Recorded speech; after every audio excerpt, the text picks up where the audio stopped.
Hello दोस्तों, स्वागत है आपका एक बार फिर से मारूस मेंटरशिप में। दोस्तों, इस वीडियो में आज हम जो हमारा सामान्य विज्ञान है उसका एक इम्पॉर्टेंट टॉपिक है स्तनधारी उत्सर्जन प्रणाली। अर्थात इसमें हम मेन फोकस रखेंगे जो मानव की उत्सर्जन प्रणाली है उसके बारे में पढ़ेंगे। और ये जनरल साइंस का एक टॉपिक है जिससे कि ज्यादातर क्वेश्चंस कई बार पूछे जाते हैं। उत्तराखंड पीसीएस और यूपीएससी के लिए बहुत इंपॉर्टेंट टॉपिक है ये। तो चलिए आइए कवर करते हैं स्तनधारी उत्सर्जन प्रणाली क्या होती है, क्या क्या इसके कंपोनेंट हैं और ये किस तरीके से कार्य करती है। सबसे पहले अगर हम बेसिक्स पे जाएं तो क्या है, शरीर से हानिकारक अपशिष्टों को हटाने में शामिल जैविक प्रक्रिया को उत्सर्जन कहा जाता है। क्या होता है कि बॉडी में जब हम चाहे हम सांस लेते हैं या चाहे हमारा रेस्पिरेशन का प्रोसेस है या फिर कहें कि हमारा भोजन लेते हैं, उसके बाद कई सारे अपशिष्ट पदार्थ हमारे भोजन हमारे शरीर में और खासतौर से जो हमारी बॉडी की सेल्स हैं उसमें हो जाते हैं। उनको बाहर निकालने के लिए जिस प्रक्रिया का प्रयोग किया जाता है, जिस प्रोसेस का प्रयोग होता है, उसे उत्सर्जन कहा जाता है। ऐसा करने के लिए विभिन्न जीव विभिन्न रणनीतियों का उपयोग करते हैं। कई एक कोशीय जीव इन अपशिष्टों को शरीर की सतह के से आसपास के पानी में साधारण विसरण द्वारा हटा देते हैं। तो जो एक कोशीय जीव होते हैं वो क्या करते हैं, अक्सर अपने आसपास की इसको विसरण के थ्रू, मतलब डिफ्यूजन के थ्रू, हमारे अपनी सेल जो उनकी सेल है उसकी बॉडी से उसे बस बाहर कर देते हैं। ये एक सिंपल प्रोसेस है किसका, उत्सर्जन का। लेकिन जो कॉम्प्लेक्स ऑर्गेनिजम्स हैं जिसमें कि मानव भी है, वो क्या करते हैं, जटिल प्रक्रिया को फॉलो करते हैं। जैसा कि हमने अन्य प्रक्रियाओं में देखा, जटिल बहुकोशीय जीव समान कार्य करने के लिए विशिष्ट अंगों का उपयोग करते हैं। तो खास तौर से जो स्तनधारी होते हैं, जो मैमल्स होते हैं, उनमें इस चीज के लिए क्या होता है, एक अलग पूरी क्या है, विशिष्ट अंग होते हैं, एक ऑर्गन सिस्टम होता है जिसका वो प्रयोग करता है। तो अब हम देखते हैं कि वो ऑर्गन सिस्टम क्या होता है और वो कैसे काम करता है। मानव इसको हम क्योंकि हमें स्तनधारी पढ़ना है तो हम मानव में उत्सर्जन की उसको एक एग्जाम्पल लेके पढ़ेंगे। तो मानव में उत्सर्जन कैसे होता है, मानव के उत्सर्जन तंत्र में क्या क्या होता है, एक जोड़ी गुर्दे जिन्हें हम किडनी बोलते हैं, एक जोड़ी मूत्रवाहिनी, एक मूत्राशय और एक मूत्रमार्ग शामिल है। तो बेसिकली हमारे क्या है, मानव में जो उत्सर्जन के जो हमारे तंत्र है उसमें क्या है, चार चीजें होती हैं। क्या होती हैं, एक जोड़ी किडनी जिसमें कि दो हमारी गुर्दे या वृक्क भी इन्हें बोलते हैं, किडनी होते हैं। फिर क्या है, मूत्रवाहिनी का एक जोड़ा होता है, एक मूत्राशय है और एक मूत्र मार्ग है। गुर्दे पेट में स्थित होते हैं और रीढ़ की हड्डी के दोनों ओर होते हैं। तो जो गुर्दे क्या है, पेट में रीढ़ की हड्डी के दोनों ओर एक एक होता है। गुर्दे में उत्पन्न मूत्र मूत्रवाहिनी के माध्यम से मूत्राशय में जाता है, जहां यह मूत्र मार्ग के माध्यम से बाहर निकलने तक जमा रहता है। तो इस प्रोसेस को हम अभी आगे देखेंगे। ये हमारा क्या है, देखिए मैंने डायग्राम में आपको समझाया है पहले। ये एक हमारा कॉम्प्लेक्स डायग्राम है, इसको समझने की कोशिश करते हैं। इसमें सबसे इंपॉर्टेंट देखिए क्या है, एक बायां वृक्क, ये जो है एक बाईं किडनी है और इसी तरह से क्या होगा, दायां वृक्क होगा। तो बायां वृक्क और दायां वृक्क, उसके अलावा बाईं वृक्क धमनी, ये धमनियां जो है क्या है, जो हमारी हृदय से यहाँ पे आ रही है, वो क्या होगी, हमारी बाईं वृक्क धमनी होगी। फिर बाईं वृक्क शिरा, ये हमारी क्या है, बाईं वृक्क शिरा है। ऐसे ही क्या होगी, बाईं वृक्क दाईं वृक्क शिरा होगी और दाईं वृक्क धमनी होगी। फिर ये क्या हमारी महाधमनी है, ये क्या हमारी बाई मूत्रवाहिनी, ये हमारे इस किडनी से जो निकल रही है क्या है, बाई मूत्रवाहिनी। इसी तरीके से क्या है, दाई मूत्रवाहिनी है। इसके अलावा महाशिरा है, फिर ये हमारा मूत्राशय है और फिर ये क्या है, मूत्र मार्ग है जिसे शिशन भी कहा जाता है। तो हमारे इसमें अगर हम देखें तो चार इंपॉर्टेंट चीजें हैं जो मैंने यहाँ पे एक सिंपल डायग्राम में आपको दिखाया है। सबसे पहले हमारे दो वृक्क हैं, इसमें क्या है, दाया बायां वृक्क और दायां वृक्क, दो किडनी है। उसके बाद ये हमारी जो दो पतली सी नली आ रही है, ये क्या है, दो दो मूत्र वाहिनियां हैं, ये बाईं और दाईं, ये है। उसके बाद ये हमारे जो तीसरा एक हमें थैले जैसा जो यहाँ पे दिख रहा है वो क्या है, मूत्राशय है। और उसके बाद ये क्या हमारा चौथा मूत्र मार्ग है। तो ये हम इस तरीके से हम यदि देखें तो जो मानव उत्सर्जन तंत्र है उसमें ये चार इंपॉर्टेंट चीजें हैं। ये थोड़ा क्या है, कॉम्प्लेक्स तरीके से जटिल हमने दिखा रखा है। तो आप एग्जाम में इन दोनों में से किसी को भी बना सकते हैं, इसको भी और इसको भी, दोनों। और ज्यादा अच्छा रहेगा क्योंकि समय कम रहता है तो हम इस सिंपल डायग्राम को समझ लें, समझने में और बनाने में दोनों में आसानी होती है। अब हम इनके बारे में एक एक जो इसके पार्ट हैं उनके बारे में पढ़ेंगे और वो कैसे कार्य करते हैं।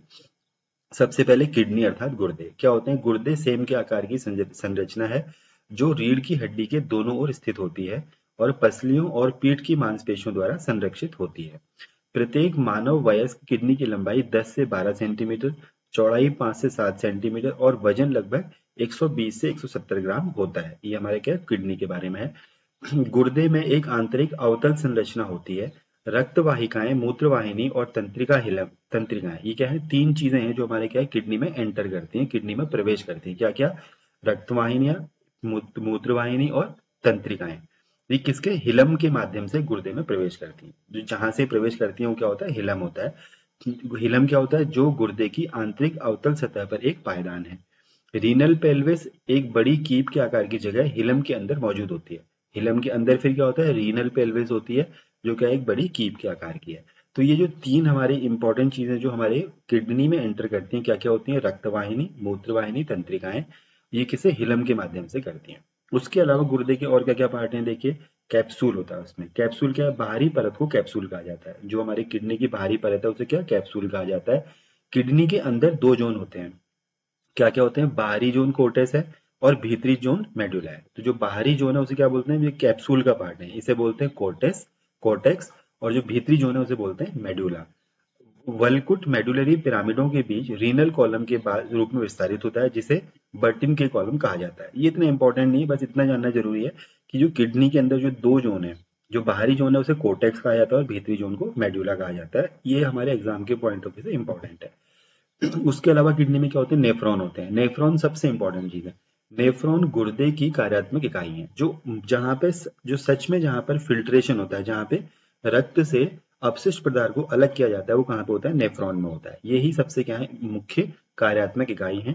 प्रत्येक नेफ्रॉन के दो भाग होते हैं, जिसमें ग्लोमेरुलस और वृक्क नलिका बोलते हैं। तो नेफ्रॉन में फिर क्या है, ग्लोमेरुलस है और वृक्क नलिका है, इनके बारे में हम आगे पढ़ेंगे। लेकिन नेफ्रॉन क्या है, हमारी जो किडनी है, जो गुर्दे हैं, उनकी सबसे इंपॉर्टेंट इकाई है। उसके बाद हिनले का पास क्या होता है, नलिका का अगला भाग हिनले का लूप है, जिसमें एक आरोही एक अवरोही अंग होता है। ये भी किसका, हमारे गुर्दे का पार्ट है, किडनी का पार्ट है। आरोही पास एक दूरस्थ संवलिका नलिका के रूप में जारी रहता है। कई नेफ्रॉन की दूरस्थ कुंडलियां, कुंडलित नलिकाएं संग्राहनी वाहिनी में खुलती हैं। तो इसमें बस इसको इतना यहाँ पे जान लीजिए कि जो हेनले का पास है वो कहाँ पे होता है, किडनी के अंदर होता है। क्योंकि इसका बहुत बड़ा रोल नहीं है, इसलिए इसके इतना फंक्शन इसको पूछेगा नहीं एग्जाम में। उसके बाद जब हम गुर्दे के बाद और तीन और क्या क्या चीज हमने पढ़ी थी, एक हमने पढ़ी थी मूत्रवाहिनी। ये क्या होता है, वृक्क श्रोणि से फैली हुई प्रत्येक वृक्क से एक जोड़ी पतली पेशी नलिकाएं निकलती हैं, जिन्हें मूत्रवाहिनी कहते हैं। क्या है, प्रत्येक जो हमारी किडनी है उससे एक पतली नलिकाएं निकलती हैं, जिन्हें मूत्रवाहिनी कहा जाता है। यह मूत्र को किडनी से मूत्राशय तक ले जाती है। इसका सिंपल काम क्या है कि जो अपशिष्ट पदार्थ बना है किडनी में, उसको कहाँ तक, मूत्राशय तक ले जाए। उसके बाद हमारी तीसरी चीज क्या है, मूत्राशय। ये क्या होता है, यह एक पेशी थैली जैसी संरचना है, जो मूत्र को संग्रहित करती है। यहाँ पे क्या होता है, स्टोर होता है। जो वेस्ट मटेरियल निकला है, जो अपशिष्ट पदार्थ निकला है, वो यहाँ पे स्टोर हो जाएगा। पेशाब की प्रक्रिया यानी पेशाब की क्रिया से मूत्राशय खाली हो जाता है। उसके बाद ये क्या हो जाता है, जब खाली हो जाता है मूत्र मार्ग, यह ट्यूब मूत्राशय से निकलती है और मूत्र को शरीर से बाहर निकालने में मदद करती है। तो ये क्या है, ये एक हमारा इंपॉर्टेंट क्या है, लास्ट जो हमारा कंपोनेंट है हमारे अब से जो उत्सर्जन तंत्र का, वो क्या है, मूत्र मार्ग है। पुरुषों में यह शुक्राणुओं और मूत्र के लिए सामान्य मार्ग के रूप में कार्य करता है। दोनों एक ही इसी मार्ग से निकलते हैं। इसका उद्घाटन स्फिंक्टर की मांसपेशियों द्वारा संरक्षित है। तो इसका जो जहां पे ओपनिंग होती है, वो स्फिंक्टर जो होता है उसकी मांसपेशियों से क्या होता है, संरक्षित होता है। क्रियाविधि, अब हमारा जो उत्सर्जन तंत्र है वो किस तरीके से कार्य करता है। सबसे पहले क्या होगा, मूत्र का निर्माण होगा। मूत्र कहाँ बनता है, मूत्र नेफ्रॉन में बनता है। और इसमें निम्नलिखित चरण शामिल होते हैं। जो जब इसके मूत्र निर्माण की जो प्रक्रिया है उसमें तीन चीजें होती हैं। क्या क्या होती हैं, ग्लोमेरुलर फिल्ट्रेशन, ट्यूबुलर पुनर्अवशोषण और स्राव। ये तीन चीजें होती हैं, इनके बारे में जानना जरूरी है। ये तीनों कहाँ पर होंगी, नेफ्रॉन में होंगी। तो क्या होता है ग्लोमेरुलर फिल्ट्रेशन, यह मूत्र निर्माण का प्राथमिक चरण है। इस प्रक्रिया में गुर्दे से अतिरिक्त तरल पदार्थ और अपशिष्ट उत्पादों को रक्त से गुर्दे के मूत्र संग्रह नलिकाओं में फिल्टर किया जाता है और शरीर से बाहर निकाल दिया जाता है। गुर्दों द्वारा प्रति मिनट निस्पंदन की मात्रा को ग्लोमेरुलर फिल्ट्रेशन रेट जीएफआर के रूप में जाना जाता है। तो क्या होगा कि जो हमारा ब्लड है, ब्लड क्या करेगा, सारे अपशिष्ट पदार्थों को लेके कहाँ पे आएगा, किडनी में आएगा। किडनी में नेफ्रॉन के अंदर जो ग्लोमेरुलर फिल्ट्रेशन प्रोसेस है, वहां पर एक्चुअल में क्या होगा, ये फिल्ट्रेशन हो जाएगा, जहां पर कि अपशिष्ट पदार्थ अलग और जो शुद्ध हमारा ब्लड है वो अलग, रक्त अलग हो जाएगा। दूसरा इसमें होगा ट्यूबुलर पुनर्अवशोषण। यह आयनों और अणुओं जैसे sodium ion, glucose, amino acid, पानी आदि का अवशोषण है। क्या होता है, जब हमारा वेस्ट मटेरियल फिर आगे निकलता है, तो इसमें से जो फिर भी जो कुछ ऐसे उपयोगी हमारे जो तत्व हैं उन्हें दोबारा से अवशोषित कर लेता है। उसमें क्या क्या हो सकता है, सोडियम आयन हो सकते हैं, ग्लूकोज होते हैं, अमीनो एसिड हो सकते हैं और पानी हो सकता है। इन तीनों को दोबारा इनका पुनर्अवशोषण हो जाता है। पानी में निष्क्रिय अवशोषण शामिल होता है, जबकि ग्लूकोज में सोडियम आयन एक सक्रिय प्रक्रिया के द्वारा अवशोषित होता है। तो इसको इतना मतलब सिंपल सी बात है कि जो पानी का जो अवशोषण होगा वो क्या है, निष्क्रिय तरीके से होगा, जबकि ग्लूकोज और सोडियम का एक्टिव होता है, जिसे सक्रिय प्रक्रिया बोलते हैं। तीसरा इसमें है स्राव। शरीर के तरल पदार्थों के बीच संतुलन बनाए रखने के लिए पोटेशियम आयन, हाइड्रोजन आयन और अमोनिया स्रावित होते हैं। बॉडी के जो तरल पदार्थ हैं उनमें एक बैलेंस बना रहे, इसलिए फिर से क्या होता है, पोटेशियम आयन, हाइड्रोजन आयन और अमोनिया जो है उन्हें क्या किया जाता है, फिर से सीक्रेट मतलब स्रावित कर दिया जाता है। तो ये हमारी क्या प्रक्रिया है फिल्ट्रेशन की। अब देखिए प्रक्रिया में शामिल विभिन्न नलिकाओं के क्या कार्य हैं। अलग अलग जो नलिकाएं हैं जो इस पूरे उत्सर्जन प्रक्रिया में शामिल है। ग्लोमेरुलस जो है वो क्या है, रक्त को फिल्टर करता है। एक्चुअल में जो नेफ्रॉन के अंदर जो ग्लोमेरुलस है वो क्या करेगा, रक्त को फिल्टर करता है। समीपस्थ घुमावदार नलिकाएं जिन्हें पीसीटी कहा जाता है, ये क्या करती हैं, पानी, आयनों और पोषक तत्वों को पुनः अवशोषित करती हैं। तो यहाँ पिछले वाले में जो हमने ये दूसरा वाला पार्ट पढ़ा था ट्यूबुलर पुनर्अवशोषण, ये कहाँ पर होगा, समीपस्थ घुमावदार नलिकाओं में होगा। तो ये क्या करती हैं, पुनः अवशोषित करती हैं। वे विषाक्त पदार्थों को हटाते हैं और पोटेशियम, हाइड्रोजन और अमोनिया के स्राव से शरीर के तरल पदार्थों के आयन संतुलन और पीएच को बनाए रखने में मदद करते हैं और छानने से बायोकार्बोनेट आयनों को पुनः अवशोषित करते हैं। ये किसका काम है, पीसीटी का काम है। इसके बाद है हेनले का अवरोही लूप। ये क्या करेगा, पानी के लिए पारग्य है और फिल्ट्रेट केंद्रित होता है क्योंकि यह इलेक्ट्रोलाइटिस के लिए अभेद्य है। तो इसमें क्या है, ये पानी को तो अपने आप से पास होने देगा, जाने देगा, लेकिन जो इलेक्ट्रोलाइट्स हैं उनको अपने आप से नहीं जाने देगा। तो वो क्या होगा, बॉडी में दोबारा उनका अवशोषण हो जाएगा। फिर हेनले का आरोही लूप, इसे क्या है, हेनले का जो अवरोही लूप है उसका बिल्कुल उल्टा होता है। यह पानी के लिए अभेद्य है और इलेक्ट्रोलाइट्स के लिए पारगम्य है। मतलब क्या करेगा, पानी को अपने आप से नहीं जाने देगा खुद से, लेकिन जो इलेक्ट्रोलाइट्स हैं उसको पास होने देगा। फिल्ट्रेट से मेडुलरी द्रव्य में इलेक्ट्रोलाइट्स की गति के कारण निस्पंद पतला हो जाता है। तो इसके बाद फिर से क्या होगा, जब इसमें पानी रुक जाएगा तो ये क्या हो जाएगा, फिर से पतला हो जाएगा, मतलब डाइल्यूट हो जाएगा। उसके बाद है दूरस्थ संवलित नलिका, जिसे डीसीटी बोलते हैं। इसका क्या काम है, पानी और सोडियम आयनों के पुनः अवशोषण की अनुमति देता है, दोबारा से अवशोषित करेगा। यह पीसीटी जैसे आयनों के स्राव और पुनः अवशोषण द्वारा पीएच और आयनिक संतुलन को बनाए रखने में भी मदद करता है। तो यदि हम देखें तो यहाँ से जो हमारा पीसीटी है, हेनले का अवरोही लूप है, हेनले का आरोही लूप है और दूरस्थ संवलित नलिका मतलब डीसीटी है। इनका काम क्या है, सबका पुनर्अवशोषण, दोबारा से अवशोषण करते हैं ये। तो यहाँ पर हमारा इलेक्ट्रोलाइट्स का होगा, यहाँ पे पानी का अवशोषण होगा, यहाँ पे विभिन्न आयनों का होगा और पीसीटी में भी क्या होता है, आयनों का अवशोषण होता है। और लास्ट हमारा क्या है, कलेक्टिंग डक्ट। कलेक्टिंग डक्ट द्वारा फिल्ट्रेट में बड़ी मात्रा में पानी को पुनः अवशोषित किया जाता है। यहाँ पर भी क्या है, पानी को बड़ी मात्रा में दोबारा से अवशोषित कर लिया जाएगा। तो ये हमारी क्या है, जो हमारी किडनी है उसके अंदर जो अलग अलग जो उसके पार्ट हैं उनके क्या है, कार्य बताए गए हैं।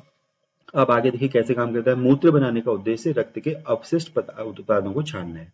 तो अभी जो हमने पूरी प्रक्रिया पढ़ी उसका एक हम दोबारा से रिवाइज ब्रीफ में कर रहे हैं। तो मूत्र बनाने का मुख्य उद्देश्य क्या है, अपशिष्ट उत्पादों को छानना है। जिस प्रकार फेफड़ों में रक्त से CO2 को हटा दिया जाता है, उसी प्रकार यूरिया या यूरिक एसिड जैसे नाइट्रोजन युक्त अपशिष्ट को गुर्दे में रक्त से निकाला जाता है। तो हमने पहले भी पढ़ा था, जब हमने रेस्पिरेशन का प्रोसेस पढ़ा है, श्वसन प्रक्रिया के बारे में पढ़ा, तो उसमें हमने देखा कि फेफड़ों में CO2 जो अपशिष्ट होता है उसे अलग किया जाता है। उसी प्रकार जो हमारी किडनी है, जो वृक्क हैं, उनमें जो यूरिया या फिर नाइट्रोजन युक्त जो अपशिष्ट पदार्थ हैं उन्हें अलग किया जाता है। यह कोई आश्चर्य की बात नहीं है कि गुर्दे में बुनियादी निस्पंदन इकाई फेफड़ों की तरह बहुत पतली दीवार वाली रक्त कोशिकाओं का एक समूह है। गुर्दे में प्रत्येक केशिका समूह बोमन के कैप्सूल नामक कुंडलित ट्यूब के कप के आकार के सिरे से जुड़ा होता है, जो छानना एकत्र करता है। तो बेसिकली जैसे वहां पे हमने कैपिलरीज पढ़ी थी, यहाँ पर भी क्या होती हैं, वैसे ही कैपिलरीज होती हैं। प्रत्येक किडनी में इन निस्पंदन इकाइयों की बड़ी संख्या होती है, जिन्हें नेफ्रॉन कहा जाता है, जो एक साथ पैक होती है। तो जो हमारी निस्पंदन इकाई है, जहाँ पे क्या है, एक्चुअल में क्या हो रहा है, हमारा जैसे प्योरिफिकेशन हो रहा है, जो ब्लड और उससे जो अपशिष्ट पदार्थों को अलग किया जा रहा है वो कहाँ पे, नेफ्रॉन में होता है। नेफ्रॉन क्या होता है, ये जो निस्पंदन इकाई है उनका एक समूह होता है। प्रारंभिक छानने में कुछ पदार्थ जैसे कि ग्लूकोज, अमीनो एसिड, लवण और पानी की बड़ी मात्रा चुनिंदा रूप से फिर से अवशोषित की जाती है। जो प्रारंभिक जो छन जाता है उससे इनको दोबारा अवशोषित किया जाता है। पुनः अवशोषित पानी की मात्रा इस बात पर निर्भर करती है कि शरीर में कितना अतिरिक्त पानी है और कितने घुले हुए कचरे को उत्सर्जित किया जाना है। तो कितना ज्यादा, कितना पानी अवशोषित किया जाएगा, ये इस बात पे डिपेंड करेगा कि हमारी बॉडी में कितना पानी ऑलरेडी है। अगर ज्यादा है तो कम अवशोषित होगा और कम है तो ज्यादा अवशोषित होगा। और दूसरा जो हमारा घुला हुआ जो हमारा वो है अपशिष्ट पदार्थ है उसे कितना उत्सर्जित करना है, क्योंकि उसके लिए भी पर्याप्त मात्रा में पानी होना चाहिए। प्रत्येक गुर्दे में बनने वाला मूत्र अंततः एक लंबी ट्यूब मूत्रवाहिनी में प्रवेश करता है जो गुर्दे को मूत्राशय से जोड़ती है। मूत्र मूत्राशय में तब तक जमा रहता है जब तक कि विस्तारित मूत्राशय के दबाव से मूत्र मार्गीय माध्यम से इसे बाहर निकालने की इच्छा नहीं होती। मूत्राशय मांसल है, इसलिए यह तंत्रिका नियंत्रण में है। नतीजन हम आमतौर पर पेशाब करने की इच्छा को नियंत्रित कर सकते हैं। तो इससे क्या होता है, फिर फाइनली इसका बाहर उत्सर्जन हो जाता है और जो हमारा अपशिष्ट पदार्थ है वो बाहर निकल जाता है। अब हम पढ़ते हैं कृत्रिम वृक्क, मतलब आर्टिफिशियल किडनी क्या होती है। हमने जिसे अपोहन, मतलब जो हम लोग पढ़ते हैं कि डायलिसिस जो प्रोसेस होता है, तो जब कभी किडनी खराब हो जाती है, किडनी फेल हो जाती है जब हम बोलते हैं, तो एक डायलिसिस प्रोसेस होता है जिसे हम अपोहन कहते हैं और वो कृत्रिम वृक्क मतलब कृत्रिम किडनी की तरह कार्य करता है। तो इसको देखते हैं कैसे काम करता है। उत्तरजीविता के लिए वृक्क जैव अंग है, मतलब ये क्या है, बहुत इंपॉर्टेंट अंग है। कई कारक जैसे संक्रमण, आघात या वृक्क में सीमित रुधिर प्रवाह वृक्क की क्रियाशीलता को कम कर देते हैं। तो हमारी किडनी फेलियर के क्या होते हैं, 3 कारण होते हैं। क्या क्या? कोई संक्रमण हो जाए, कोई आघात उसमें हो जाए, या कोई वृक्क में सीमित मात्रा में रुधिर प्रवाह मतलब रक्त का प्रवाह उसमें कम हो जाए, जिसकी वजह से जो किडनी है, जो वृक्क है, उसकी क्रियाशीलता कम हो जाती है। यह शरीर में विषैले अपशिष्ट को संचित करता है जिससे मृत्यु भी हो सकती है। अब चूंकि क्या है, जो अपशिष्ट पदार्थ है वो बाहर नहीं निकाल पा रहे हैं, तो उससे शरीर में क्या होगा, विषैले पदार्थ क्या हो जाएंगे, इकट्ठा होते जाएंगे, जिससे मृत्यु भी हो सकती है। वृक्क के अक्रिय होने की अवस्था में कृत्रिम वृक्क का उपयोग किया जा सकता है। जब ये किडनी फेलियर हो जाता है तो हम क्या करते हैं, कृत्रिम वृक्क मतलब आर्टिफिशियल किडनी का उपयोग किया जा सकता है। एक कृत्रिम वृक्क नाइट्रोजनी अपशिष्ट उत्पादों को रुधिर से अपोहन मतलब डायलिसिस द्वारा निकालने के लिए एक युक्ति है। इसमें क्या होता है, एक आर्टिफिशियल प्रोसेस से हम क्या करते हैं, रक्त से जो नाइट्रोजन पदार्थ उन्हें निकालते हैं। ये कार्य कैसे करता है? कृत्रिम वृक्क बहुत सी अर्धपारगम्य अस्तर वाली नलिकाओं से युक्त होती है। ये यहाँ पर जो इस डायग्राम में ये बनाई गई है, ये क्या है, सेमी परमेबल नलियां होती हैं कई सारी, जिन्हें क्या बोला गया, अर्धपारगम्य अस्तर की होती हैं। ये बनी हुई है नलियां। ये नलिकाएं अपोहन द्रव्य से भरी टंकी में होती हैं। तो यहाँ पर क्या हमारा है, अपोहन मतलब डायलिसिस का जो हमारा सॉल्यूशन है, जिसने हम अपोहन के लिए ताजा विलयन मतलब अपोहन द्रव्य यहाँ पे है, और ये नलियां क्या है, इससे जुड़ी हुई हैं। इस द्रव्य का परासरण दाब रुधिर जैसा होता है। तो इसका जो परासरण मतलब ऑस्मेटिक प्रेशर, तो इसका जो परासरण दाब वो कैसा होता है, रक्त जैसा ही होता है। लेकिन इसमें नाइट्रोजनी अपशिष्ट नहीं होते। लेकिन इसमें क्या होते हैं, नाइट्रोजनी जो अपशिष्ट पदार्थ है वो नहीं होते, मतलब ये क्या है, प्योर है। रोगी के रुधिर को इन नलिकाओं से प्रवाहित कराते हैं। तो यहाँ से हमने रोगी का ब्लड लिया और इन नलिकाओं से इसे प्रवाहित कराया। इस मार्ग में रुधिर से अपशिष्ट उत्पाद विसरण द्वारा अपोहन द्रव्य में आ जाते हैं। इसके बाद क्या होता है, ये जो अपोहन द्रव्य यहाँ से जाएगा, ब्लड यहाँ से आएगा, तो इससे क्या होगा, इसमें ये जो अपशिष्ट पदार्थ हैं वो अपोहन द्रव्य में मिल जाएंगे। कहाँ? इन नलियों में। शुद्धिकृत रुधिर वापस रोगी से में पंपित कर दिया जाता है। और इस तरीके से क्या होता है, जो शुद्ध ब्लड है जिसको हमने प्योरीफाई कर लिया, जिसे साफ कर लिया, उसे दोबारा से मनुष्य के अंदर डाल दिया जाता है। और जो अपशिष्ट है वो यहाँ आ जाता है कि इसमें अपोहन के बाद का विलयन, इसमें यूरिया तथा अतिरिक्त लवण होते हैं। यह वृक्क के कार्य के समान है, लेकिन एक अंतर है कि इसमें कोई पुनर्अवशोषण नहीं होता। जैसे हमने वहां देखा था कि दोबारा से आयंस का, पोटेशियम, जो आयन है और जो पानी है उसका पुनर्अवशोषण होता है, लेकिन इसमें क्या है, वो पुनर्अवशोषण की प्रक्रिया नहीं हो पाती। प्रायः एक स्वस्थ वयस्क में प्रतिदिन 180 लीटर आरंभिक निस्यंदन वृक्क में होता है। यद्यपि एक दिन में उत्सर्जित मूत्र का आयतन वास्तव में 1 या 2 लीटर है, क्योंकि शेष निस्यंद वृक्क नालिकाओं द्वारा पुनर्अवशोषित हो जाता है। तो इसमें क्या होगा, हमारा लिक्विड का वेस्टेज बहुत ज्यादा होगा और जो आयन से उनका वेस्टेज भी बहुत ज्यादा होगा। लेकिन ये क्या एक आर्टिफिशियल तरीका है जिससे कि किडनी फेलियर हो जाने की उसमें हम इसको डायलिसिस के थ्रू क्या कर सकते हैं, अपनी जो अपशिष्ट पदार्थ है उन्हें बाहर निकाला जा सकता है। तो दोस्तों इस वीडियो में हमने मानव और खासतौर से मानव और जो स्तनधारियों में जो उत्सर्जन प्रक्रिया है उसको समझने की कोशिश करी। उसके क्या क्या हमारे अंग हैं और वो किस तरीके से कार्य करते हैं, ये हमने इसमें जानने की कोशिश करी।